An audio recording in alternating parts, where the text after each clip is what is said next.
Բարի երեկո եւ բարի գալուստ հայկական ժամանակ տաղավարում զրուցելու եմ հանուն Հանրապետության կուսակցության փոխնախագահ Ռուբեն Մեհրաբյանի հետ։ Բարև ձեզ, պարոն Մեհրաբյան։ Բարև ձեզ, շնորհակալ եմ հրավերի համար։ Պարոն Մեհրաբյան, 3 ԱԱԾ-ի կողմից ձերբակալվեց, ապա նաեւ կալանավորվեց Արշակ Խաչատրյանը, Մայրաթորի դիվանապետ,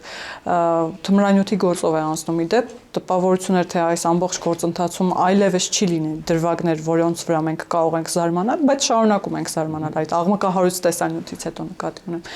Ամեն դեպքում արդեն սկսվել են այդ ընդդիմության կողմից պաշտպանության ամենատարբեր հայտարարությունները, բայց եթե սրանք մի կողմ թողնենք, որոնց կանդրադառնանք դեռ ինչ է կատարվում ընդհանուր առմամբ, պարոն Մեհրաբյան, եկեղեցում ձերբակալվում է Մայրաթորի դիվանապետը թմրանյութի գործով։ Սա սովորական ինչ-որ միջադեպ չի, որ այսպես մամուլը թերթես ու Հարցը ես էլ եմ տալիս, ինչ է կատարվում ի վերջո, ինչ է նշանակում դիվանապետ, հա, աշխարհիկ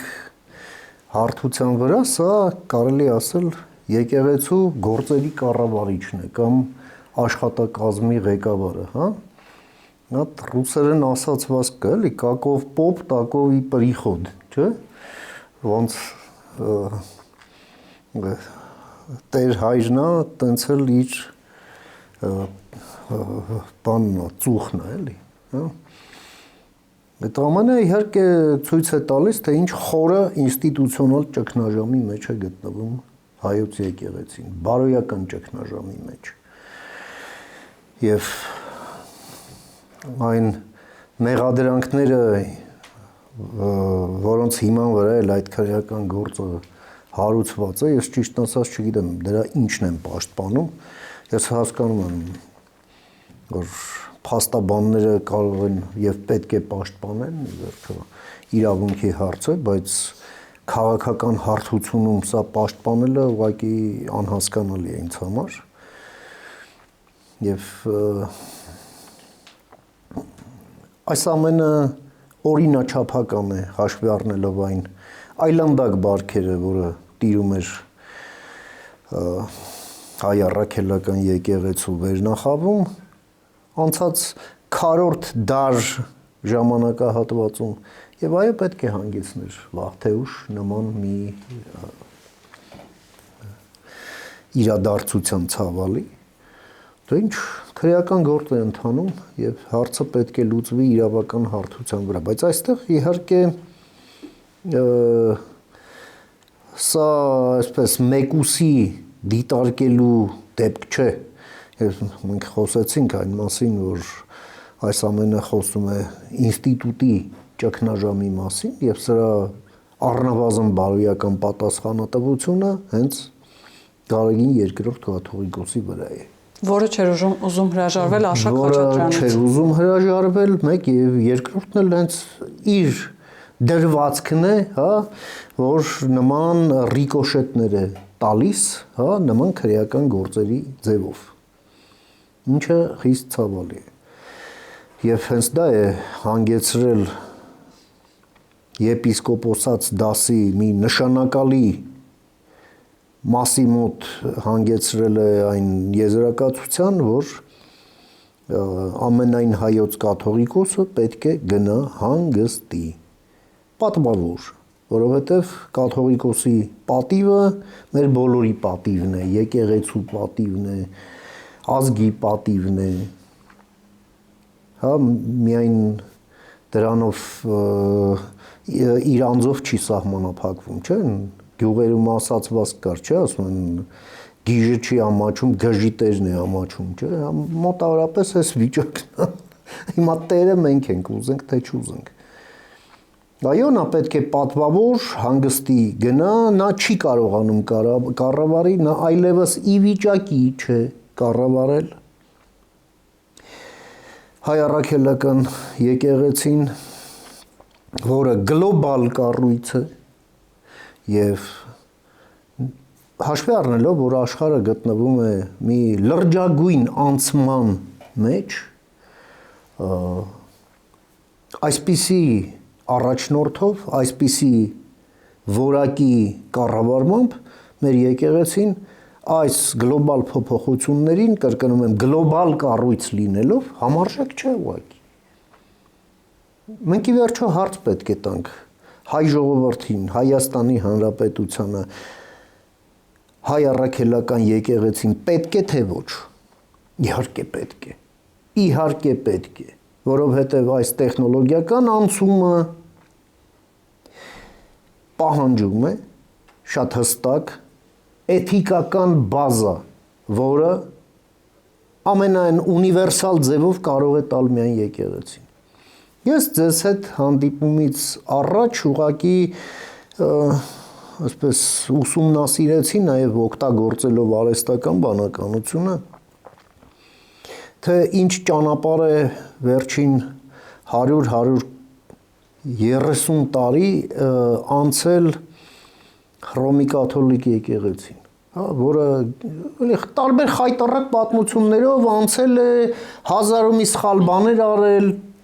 չէ, ես այն միջնադարը չեմ ասում, վերջին հազար ու մի հարցեր, էլ մաֆիայի հետ համագործակցություն, էլ կոռուպցիա, էլ մանկապղծություն, էլ բոլոր հնարավոր մեղքերը։ Բայց նաև եկեղեցին իր մեջ ուժ է գտել այդ ամենը հաղթահարելու համար։ Տեսեք, Հռոմի Պապը նաև իր հաղորդակցության համակարգն է ձևավորել Հռոմի Պապի ինստիտուտը, հա, հավատացյալների հետ, իսկ հաշվի առնելով, որ կաթոլիկ եկեղեցին գլոբալ կառույց է։ Եվ այն այսպես էնցիկլիկաների ձևով, հա, դա այսպես դոկտրինալ փաստաթղթեր են, թե կա պրոբլեմ, եկեղեցին ոնց է սրան վերաբերվում։ Եվ այդ վերաբերմունքը, որը շարադրված է իր էթիկական հիմքերով, արժեքային հիմքերով, հղումներով Աստվածաշնչին եւ այլն, իր աստվածաբանական հիմքերով եւ այլն։ Ասենք սոցիալական դոկտրինը, հա, ասենք 1891 թվականին եկեղեցին, Հռոմի կաթոլիկ եկեղեցին տվել են հիմնարար փաստաթուղթը էնցիկլիկան սոցիալական արդարության մասին, բանվորների վիճակի մասին, կանանց իրավունքների մասին, խաղաղության եւ պատերազմի մասին, միջազգային համագործակցության մասին։ Հիմա հայ առաքելական եկեղեցին նաև լինելով աշխարհի ամենահին եկեղեցին եւ այս համաքրիստոնեական համայնապատկերում պետք է իր ուրույն տեղն ունենա, որովհետեւ հայ առաքելական եկեղեցին նաև ունի շատ հզոր էկումենիկ ներուժ եւ դա պետք է կիրառվի։ Իսկ դրա համար այո պետք է ինտելեկտ, պետք է ջանք, պետք է աշխատանք, պետք է հոգեվոր կյանք։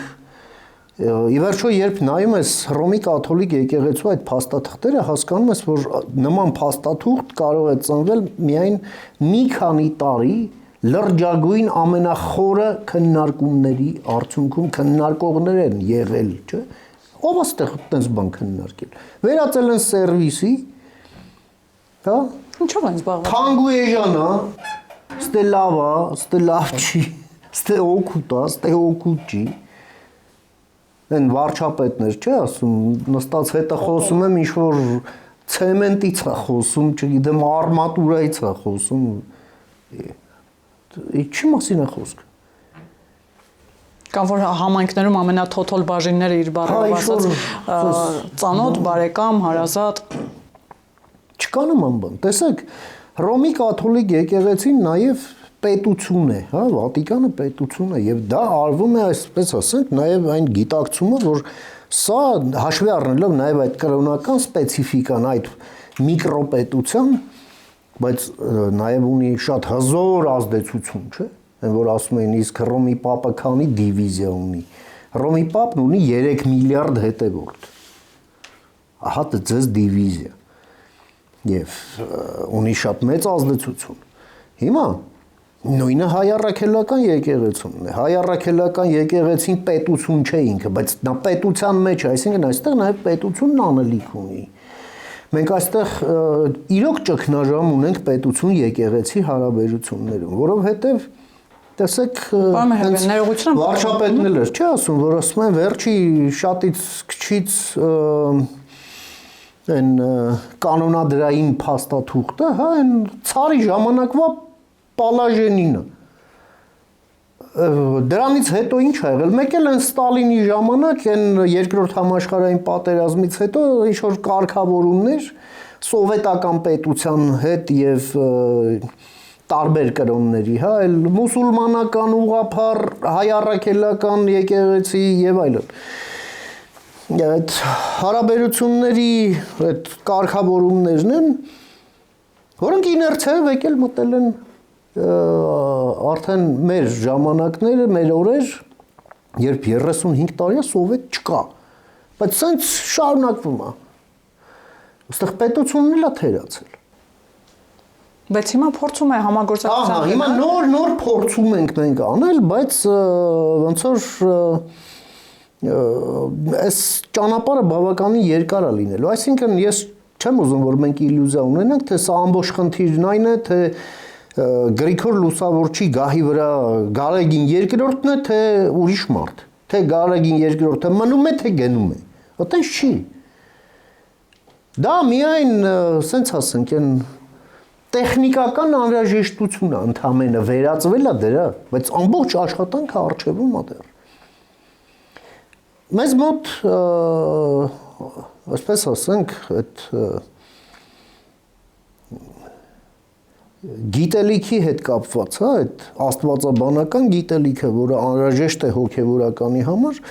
մենք տեսնում ենք, որ Հայաստանում այսպես միայն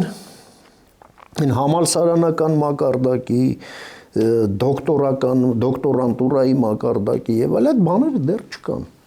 Բայց չէ որ դա պետք է, դա փիլիսոփայության մաս է, դա հումանիտար գիտություն է ի վերջո, նաեւ, չէ։ Գնում էին կամ ռուսների մոտ Զագորսկում էին սովորում, դե պարզ ընդդել Վերբովկայի դաշտակ։ Դե կամ էլ սովորում էին ասենք արևմտյան համալսարաններում համապատասխան բայց դե մերը չպետք է լինի եւ պետությունը նորովի չպետք է իր հարաբերությունները ինչ որ հիմքի վրա դնի, հա, ասենք դա պայմանագիր կլինի, ես չգիտեմ, թե ինչ որ կարգ կլինի, որը եկեղեցու հետ համերաշխաբար կմշակվի եւ կընդունվի եւ կզարգանա ժամանակի հետ, հա, ժամանակի պահանջներին էլ համահունչ։ Եվ այլն, սա բոլորի աշխատանքն է։ Սա նաեւ իհարկե պետք է լինի, որ հետևորդների կողմից լայն մասնակցություն է ենթադրում։ Ի վերջո ժողովրդավարական պետության մեջ եկեղեցին չի կարող չլինել ժողովրդավարական։ Մանավանդ լինել հակաժողովրդավարական, երբ մի հաստագլուխ էլ վեր է կենում եւ բացատրում է, թե ինչքան վատ բան է ժողովրդավարությունը։ Տղա ջան, բա դու ասենք ինչ գործ ունես ժողովրդավարական պետությունում, այդ բանը քարոզես։ Դու որ գնաս ասենք թե մի ժողովրդավարական երկրում տենց քարանձավային մտքեր արտահայտես, քեզ ինչ կանեն։ Մեհրաբյան, կվռնդեն, ուղղակի մոտ այդ մարդ չի գա։ Այնպես ինչպես մենք խոսում ենք ճգնաժամից, այդ ճգնաժամի դրսևորումներից մեկն է շատ ցավալի, այն է, որ կաթողիկոսը գնում է այցով Մարսել վանկարկում էին, այո։ Հետևից վանկարկում էին։ Անամոթ հեռացիր։ Ստախոս հեռացիր։ Երբ սովետի ժամանակ ես երեխա էի եւ ծնողներս շատ էին ինձ տանում Էջմիածին, ու դե ես էլ երկրորդ, երրորդ դասարանի երեխա էի։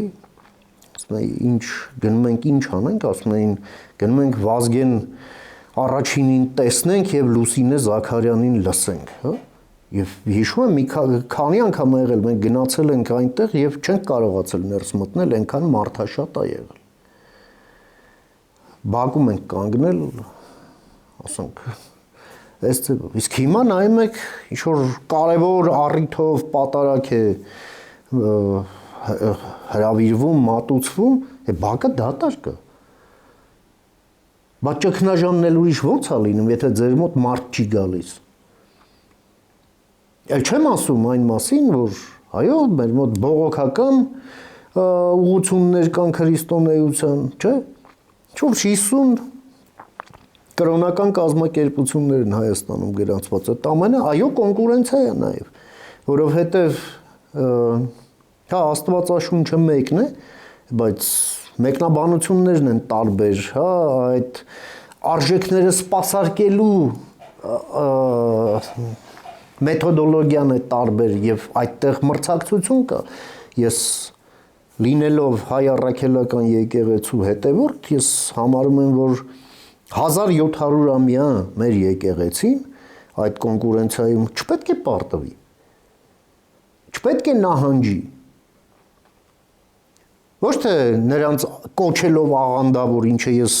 այդ զզվելի բառ է, ես չեմ ընդունում դա։ Դրանք բողոքական եկեղեցիներ են, նոր բողոքական ուղղություններ, հա, բայց այդ ամենը հետևորդ ունի։ Եթե դուք հասնում եք արդեն նրա, որ նոր եկեղեցիներ եք կառուցում, իսկ ձեր եկեղեցում Աստված չկա, ով է մեղավոր դրա։ Կամ ձեր ասած խոսքի մեջ միտք չկա, այլ մանտրայի նման ինչ-որ նույն բաները պատարակից պատարակ կրկնում եք, էլ մարդիկ չեն լսում ինչ եք ասում։ Բա ուր մնաց խոսքի ուժը, բա ի սկզբանե բանն էր, չէ՞։ Ըստ ավետարան ըստ Հովանեսի, չէ՞։ Բա ուր մնաց ձեր խոսքը։ Խոսքը առանց մտքի չի լինում։ Առանց մտքի խոսքը դա աղմուկ է ընդհանրապես, դատարկ։ Բա դրա մասին մտածեք։ Չնայած մյուս կողմից էլ երբ նայում ենք հոգևորականը, ասենք թե ինչ որ մի թարս բան ասողին այն բռնցքա մարտիկին լավ պարապած հարվածով իջնում է ծանոթին, հա, դրանից ինչ պետք է սպասի, ինչ խոսք պետք է սպասես։ Պարոն Մեհրաբյան, ո՞րն է լինելու այն վերջնակետը, այն հատակը, ներողություն եմ խնդրում բառիս համար, որից այն կողմ այլևս, չգիտեմ, կաթողիկոսը կհասկանա, որ սա արդեն այն պահն է, որ պիտի հեռանալ, որովհետև ճիշտ ասացիք, Մարսելում վանկարկում էին անամոթ հեռացիր, եպիսկոպոսները արդեն այդ պահանջն են ձևակերպել, նաև arczepiskopos Միրզախանյանը մեր տաղավարում էր եւ ասաց, որ վարչապետը պատրաստակամություն է հայտնել ընդունել ամենայն հայոց կաթողիկոսին նրա հետ քննարկել իր հանգստի գնալու այդ մեխանիզմները։ Պատվով ընդ որում, հանգստի գնալու, այո։ Հիմա էլ որովհետեւ դա բոլորիս պատիվն է, կրկնում եմ։ Դե հիմա ասում եք, ես դատելով այս ամենին, այս ամենից ինչ տեղի է ունենում, այս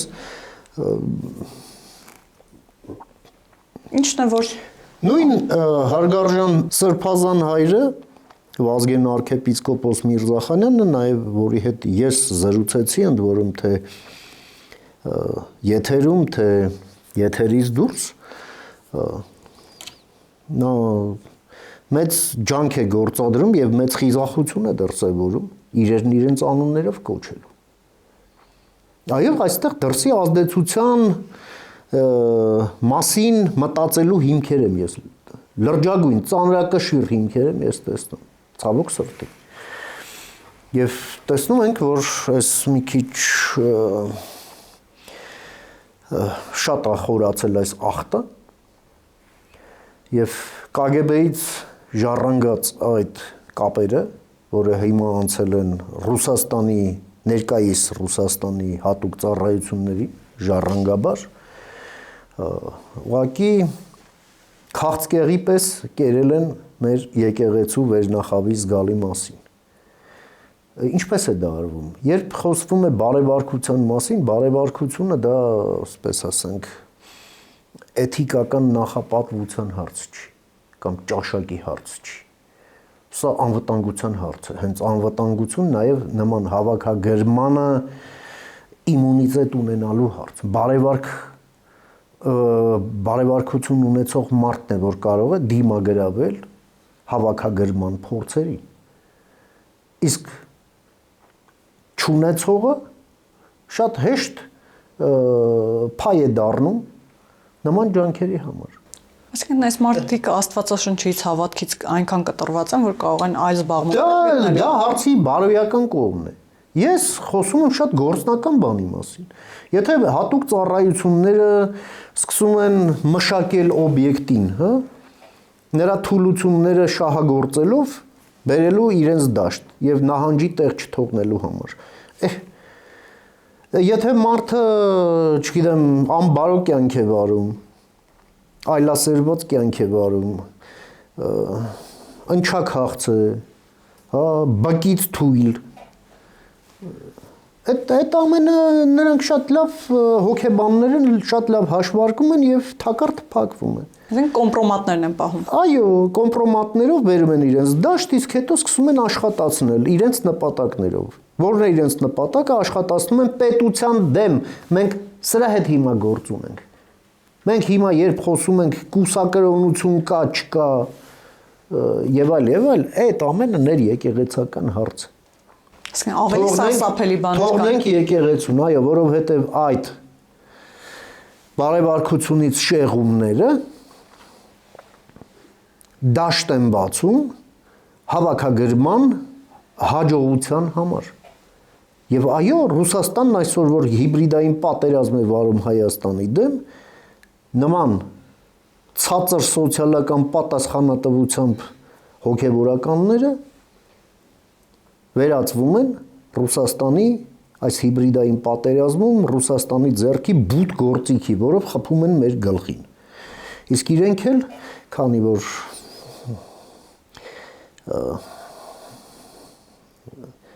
իրենց թակարդի մեջ են, հա, ոչինչ չեն կարողանել դրա համար եւ ստորաքարշորեն ծառայում են Ռուսաստանի շահերին։ Նույնն է հենց կաթողիկոսի եղբայրը, որը ստորաքարշորեն փորի վրա սողալով ծառայում է Կիրիլին, որն էլ իր հերթին ստորաքարշորեն որպես ագենտ ծառայում է Պուտինին։ Մոռանալով քրիստոնեության մասին վերածվել է մի նեկրոֆիլ, մարդատիաց, հակաքրիստոնեական մի տոտալիտար սեկտայի Ռուսաստանի մեջ եւ կոչված է այսպես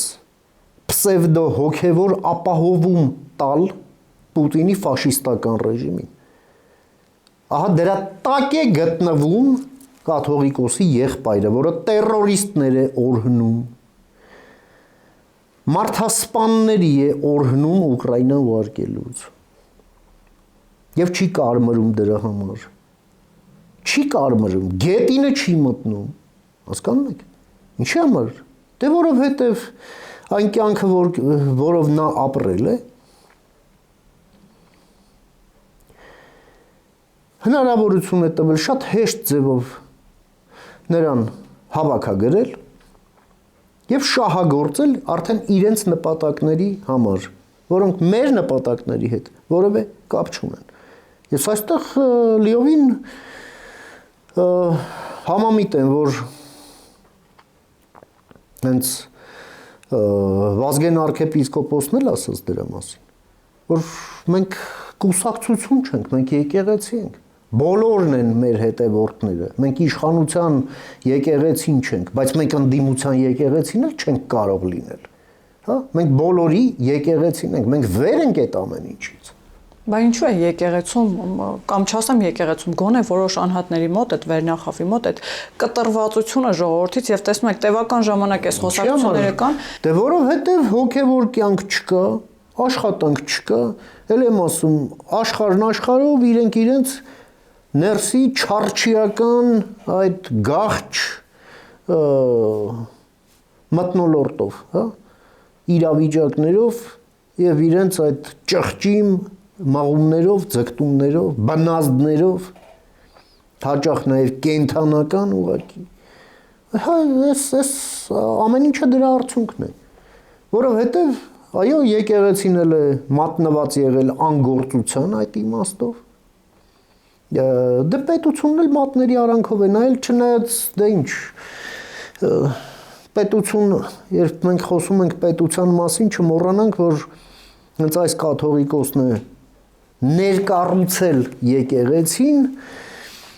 Հայաստանում 20 տարի իշխած կրիմինալ դիկտատուրայի կառուցվածքի մեջ եւ դարձել դրա մաս 7 տարի է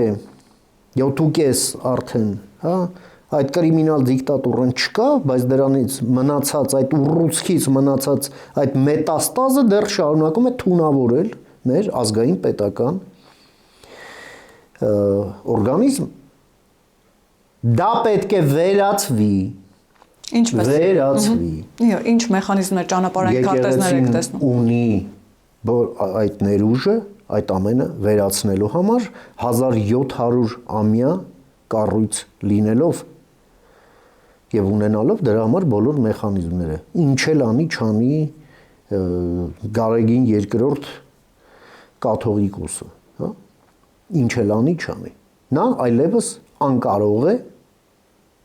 շարունակել կառավարել եկեղեցին, անկարող է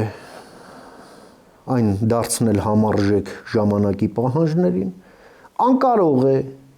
համահունչ դարձնել հասարակության իղձերին, անկարող է ներդաշնակեցնել եկեղեցու օրակարգը հասարակության եւ պետության օրակարգերին, եւ անկարող է դիմագրավել Ռուսաստանի ձգտմանը իրենց այդ նեկրոֆիլ կիրիլներով հանդերձ բուտ գործիքի վերածել նաև ընդդեմ Հայաստանի Հանրապետության հայ առաքելական եկեղեցին։ Անկարող է կաթողիկոսը։ Հետևաբար նա այո պետք է գնա հանգստի, պատվով, վաստակած թե չվաստակած հանգստի այդ թող Աստծու դատին մնա, բայց նա այլևս չի կարող մնալ իր այս պաշտոնին։ Բայց եթե շարունակում է մնալ եւ հրաժարվում է, անգամ եպիսկոպոսների խումբ են ձևավորում։ Չի կարող անվերջ շարունակել, որովհետեւ եպիսկոպոսած դասը իր մեծամասնությամբ դա ուղղակի թույլ չի տա։ Խոսում են կոմպրոմատներից, այդ կոմպրոմատների տակ մնացած եպիսկոպոսներն են, որոնք անկարող են դա հաղթահարել, դրանք են, որ դեմ են հանդես գալիս բոլոր փոփոխություններին։ Տեսեք, ոչ մեկ անմեղ չի։ Ոչ մեկ։ Հա, էլի գիտենք, որ ասում են, թող ով մեղ չի գործել, թող առաջինն ինձ վրա քար նետի, չէ՞։ Թող ոչ մեկ իրեն 100%-անոց անմեղի տեղ չդնի, բայց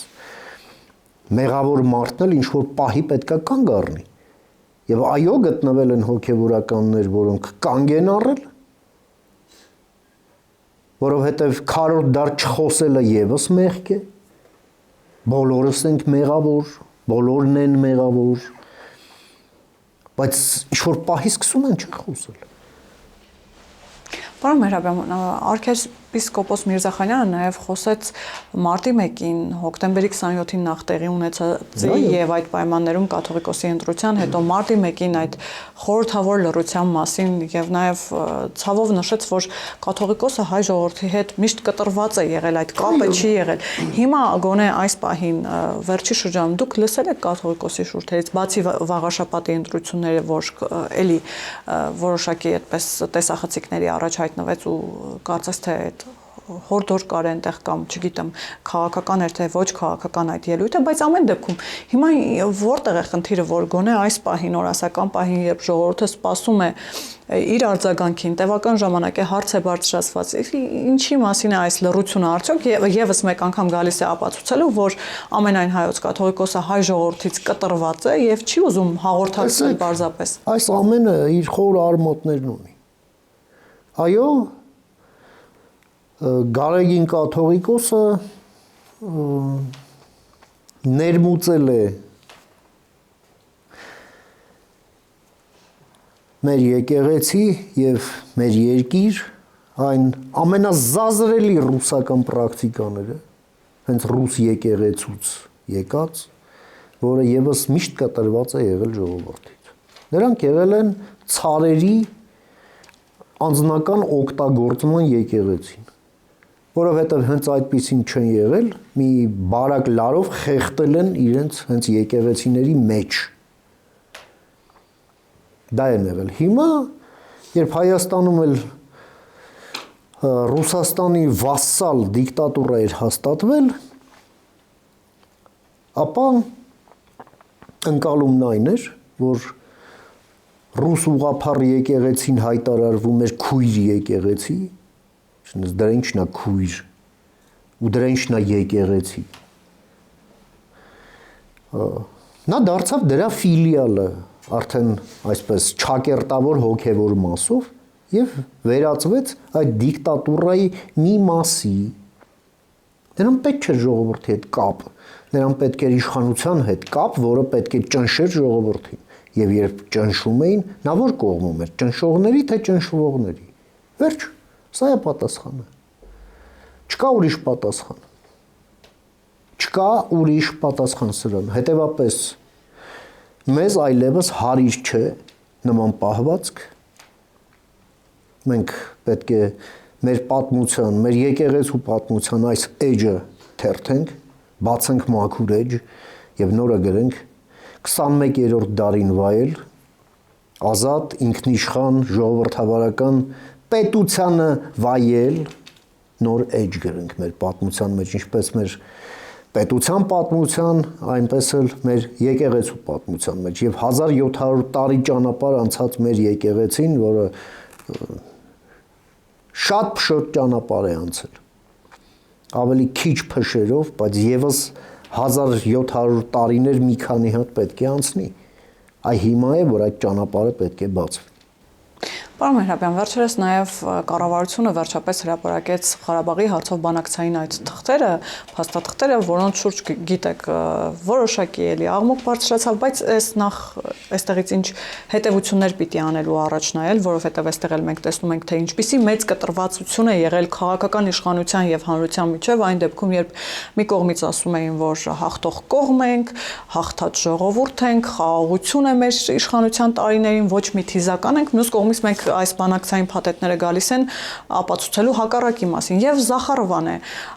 արձագանքել բնականաբար ասում է որ Երևանը խախտել է էթիկայի կանոնները ԵԱՀԿ Մինսկի խմբի շրջանակներում բանակցվող փաստաթղթերը առանց այսպես ասած թույլտվություն ստանալու հրապարակելու համար եւ հետո ասում է այո այդ փաստաթղթերը գալիս են ապացուցելու որ ռուսական կողմը ամեն ինչ արել է որպեսի բանակցությունները այսպես ասած որևէ լուծում ստանան եւ այն որ լուծում չի եղել դա կողմերի կամքերի բացակայության մասին է խոսում փաստաթղթերը ասում է հուշում են նրա մասին որ լուծումներ եղել են բայց դրանից հրաժարվել են կողմերը ինչպես հասկանալ Զախարովայի այս հայտարարությունը եւ նաեւ ինչպես ինչ հետեւություններ անել եւ ինչպես հասկանալ այս հրապարակված փաստաթղթերը դրանք գալիս են մեզ ինչ որ բան կրկին հուշելու որոնք ապագայի համար պիտի էլի կարեւոր ցուցիչ լինեն տեսեք Զախարովան շաբաթը մեկ մռմռում է հայկական ուղղությամբ եւ դա վերածվում է արդեն եթերային աղմուկի, հա, որ կարող է նույնիսկ աննկատել թվալ, բայց սրան արժի անդրադառնալ, ինչ էթիկայի մասին է խոսքը։ Դուք ուր էթիկան ուր, հա։ Դուք եւ էթիկան անհամատեղելի եք։ Ձեր էթիկան, եթե կա, դա ֆաշիստի էթիկա է, դա հակաէթիկա է։ Բայց ինչի է մռմռում Տիկին Զախարովան, որովհետև այս փաստաթղթերը լույս են սփռում Ռուսաստանի ստորաքարշ քաղաքականության վրա, որ լույս են սփռում, թե ինչ է բերել Ռուսաստանը մեր երկրի գլխին։ Ինչ խաբեություն է, դարի խաբեություն է տեղի ունեցել։ Եվ ավելի քան դար տևած խաբեություն։ Սա իհարկե մի մասն է, ես կարծում եմ, որ կառավարությունն այստեղ հետևողական պետք է լինի եւ սրանով չսահմանափակվի։ Պետք է ոչ թե այս մի քանի փաստաթղթերը լինեն կառավարության կայքի առանձին էջում եւ սրանով վերջանա, այլ ընդհանրապես հետխորհրդային պատմության մեջ այդ ողջ ժամանակագրությունը հարցազրույցներ, հայտարարություններ, իրադարձություններ, փաստաթղթեր, նորանոր, հա, այս ամենը պետք է համադրվի մի այսպես համակարգված ձևով հետազոտողների համար եւ նաև քաղաքացիների համար, ընդ որում մի քանի լեզուներով։ մի քանի լեզուներով, նաև Հայաստանից դուրս ապրող հայերը եւ ոչ հայերը, որպեսզի եւս կարդան։ Եվ հասկանան մի բան, որ այո, Ռուսաստանն ամեն ինչ արել է, որպեսզի Հայաստանը քանվի որպես պետություն, Հայաստանը մանրադրամի տակ ծախսվի, հա, որպես մանրադրամ, հա, Հայաստանը բովանդակազրկվի որպես պետություն եւ Հայաստանը պատրաստ լինի, հասած լինի այն իրավիճակին, որ մեկ հարվածով կայսրությունը վերադառնալիս կարողանա կլանել Հայաստանը։ Այդ պահն էլ, որ արդեն որոշեր կայսրությունը։ Ընդ որում ես դες մի բան ասեմ, էլի։ Իհարկե, այս ամենը ցենց հետհայաց դատողություն է։ Փաստորեն 91 թվականին Սովետը չէր էլ փլվել։ Ինչ էր Սովետը, չէ, կայսրություն էր, բայց Մոսկվան ուներ իրավունքներ, բայց Մոսկվան ուներ նաև պարտականություններ, եւ Մոսկվան իրացնում էր իր իրավունքները եւ կատարում իր պարտականությունները։ Լավ, վատ, բայց դա այդպես էր։ Գալիս է մի պահ, երբ այդ պարտականությունները կատարելը դառնում է մի ծանր մի բան։ Այդ ժամանակ հայտարարվում է, որ այլևս սովետական միություն չկա, Մոսկվան հրաժարվում է իր պարտականություններից, բայց պահպանում իր իրավունքները։ Հիմա նոր Սովետը փլուզվում է։ Դրա համար էլ Մարիա Զախարովաները եւ Լավրովները իր շեֆ, հա, մռմռում էին, երբ առանձին նախկին խորհրդային հանրապետություններ նաև Մոսկվային իրավունքների մեջ էին մերժում, չէ՞։ Առաջինը իդեպ դա եղավ Մոլդովայում 92-93 թվականին, երբ ժողովրդավարական Ռուսաստան էր, դեմոկրատ Ելցինը եւ այլ, երբ Ռուսաստանը նախ սադրեց Պրիդնեստրովիեն, հա, եւ հետո Ելցինին պաշտպանած Մոլդովայի իշխանության դեմ դուրս եկավ, պաշտպանելով Պրիդնեստրովիեին։ Սա եկեք հիշենք։ Եվ նույնը Վրաստանի պարագայում, նույնը Հայաստան-Ադրբեջանի պարագայում դրանք այդ ականները դրվեցին, մինչև իրենք կուժեղանան եւ կգա մի X պահը եւ նրանք կսկսեն վերադառնալ։ Բայց վերադառնալու համար դու այլևս պետք է անզոր լինեիր եւ անկարող մերժել այն առաջարկությունը, հա, որից հնարավոր չէ հրաժարվել։ Ատրճանակը դնում էին քո գլխին։ Ինչպես դա արեցին հանճարեղ Սերժ Սարգսյանի հետ։ Երբ ասում են մի գիշերվա մեջ, ոչ մի գիշերվա մեջ էլ չի եղել, 2 ժամում է եղել։ Եվ մինչև հիմա մենք նոր այդ ժամանակ, չգիտեմ, կունենանք թե չէ, Հայաստան-Եվրամիություն հարաբերություններից խոսելու, հա, այս նոր շրջափուլի մասին, մենք նոր մոտեցել ենք նրան, որ մեր հարաբերությունները բերենք 13 թվականի այդ մեկնակետին։ Ու նորից ոնց որ արդեն բայց այլ հունով տանենք մեր հարաբերություններն առաջ, մինչև հիմա այդ միջպետական թրաֆիքինգի հետևանքները դեռ հաղթահարված չեն։ Եվ ես ցավոք սրտի մտավախություն ունեմ, որ մեր պետությունը մինչև վերջ չի խորամուխ լինում, էլի այս հարցերում, տնային աշխատանքը շատ վատ է արվում, կոմունիկացիան շատ վատ է արվում, մեր մոտ տպավորությունը, որ Եվրոպայի հետ ինչ ենք անում, հա, վիզաները, որ գնանք մի շաբաթով ման գանք, էլ հերթ չկանգնենք դեսպանությունում, հա, մի քիչ էլ առևտուր անենք բան։ Ընդ որտեվ գներն ավելի բարձր են, հա, ասենք Ծիրանի, քան Ռուսաստանում։ Էսա, բայց դա չի, դա եվրոպական ստանդարտներն են, որը պետք է ներդրվի այստեղ։ Դա եվրոպական պրակտիկաներն են։ Դա կադրերն են, որ պարոն վարչապետը բողոքում է, թե կադր չունենք, պետք է պատրաստվեն կադրեր։ Մենք խոսել ենք դրա մասին։ կա պետական կառավարման ակադեմիա, հարկատուների հաշվին պետական հիմնարկ,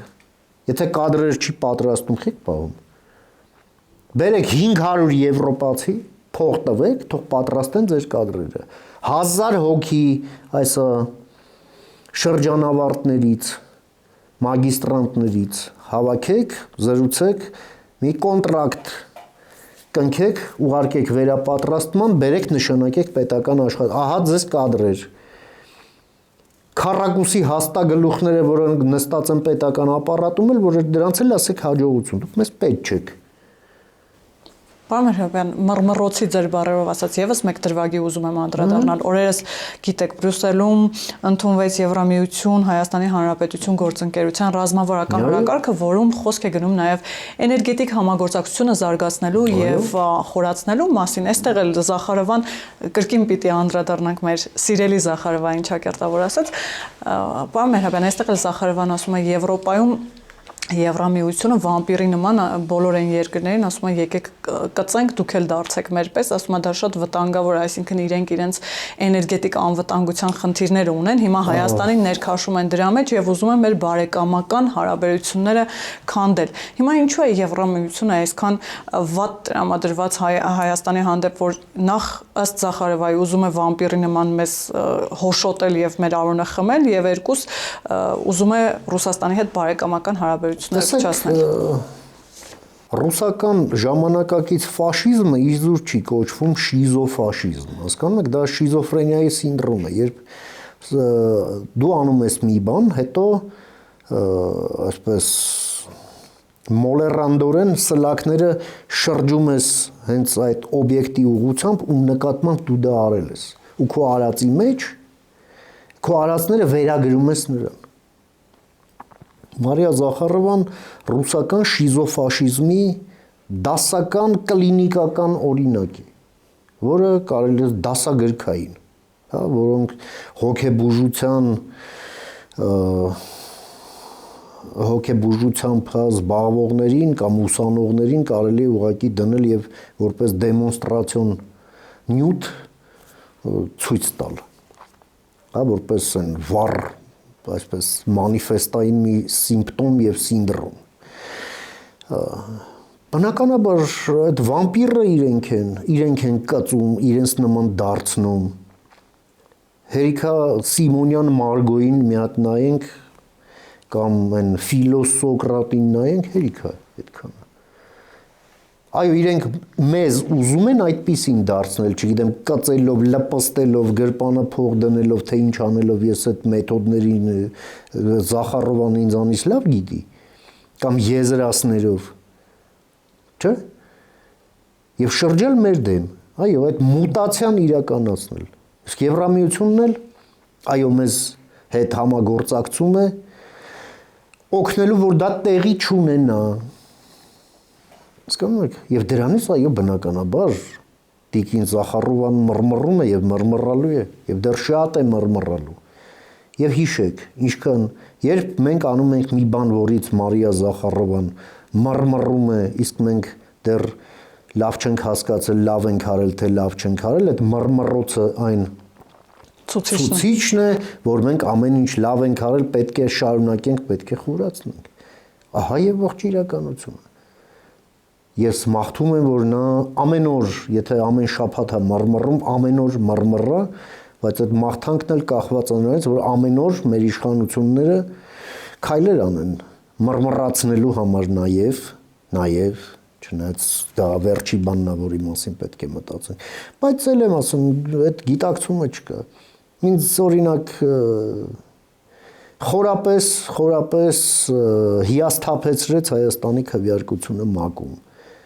Ուկրաինացի երեխաներին Ռուսաստանից հետ բերելու այդ անհրաժեշտության մասին այդ բանաձևին։ Հայաստանը ձեռնպահ է քվեարկում։ Ինչից է ձեռնպահ քվեարկում։ Երեխաներին տասնյակ հազարներով օկուպացված տարածքներից առևանգել տարել են Ռուսաստան, ընտանիքներից կտրել են եւ տվել են ուրիշ ընտանիքների կամ գիշերօթիկ ինտերնատների, որ վերածեն Պուտինի երիտասարդ գվարդիայի, դաստիարակեն իրենց երկրի, իրենց ազգի, իրենց լեզվի նկատմամբ ատելության համար եւ երբ որ այդ ամենը պահանջում է հետ բերել, բնականաբար դրանով չէ որ պետքա հետ բերվեին։ Բայց որ Հայաստանը դրան ձեռնպահ է քվեարկում, երբ դրան կողմ է քվեարկում Միացյալ Նահանգները, Եվրոպան, Միացյալ Թագավորությունը, որի պաշտպանության նախարարն այստեղ է, չգիտեմ, Իսրայելը, որը հազար ու մի այլ խնդիրներ ու տարաձայնություններ ունի բոլորի հետ, բայց Հայաստանը, չգիտեմ, Մոզամբիկի հետ, մեկի մյուսի հետ ձեռնպահ է քվեարկում։ Գոնե բացակայեին, էլի, ես էլի կհասկանայի։ Թուրքիան բացակայ էր, Ադրբեջանը բացակայ էր, Սերբիան բացակայ էր, հա բայց ձեռնպահ։ Լավ էլի։ Մենք պետք է լինենք պատմության ճիշտ կողմում։ Շնորհակալ եմ։ Որովհետև պատմությունը այնուամենայնիվ գրվում է եւ հիշվում է։ Հիշում եք մի ասած որպես վերջաբան, հա, որ ասում եմ մենք Դրական նոտայով ավարտենք։ ասում եմ մենք կհիշենք ոչ թե մեր թշնամիների ասածը եւ արածը, բայց մենք չենք մոռանա մեր բարեկամների լռությունը, հա։ Մենք պետք է ամեն ինչ անենք, որ դա մեզ չվերաբերվի, մեր մասին այդպես չասեն։ Սա շատ կարևոր է։ Շնորհակալ եմ, պարոն Մերհաբյան։ Հենց այս դրական նոտայով ավարտենք։ Հիշեցնեմ, որ տաղավարում զրուցում էի Հանուն Հանրապետություն կուսակցության փոխնախագահ Ռուբեն Մերհաբյանի հետ, կհանդիպենք։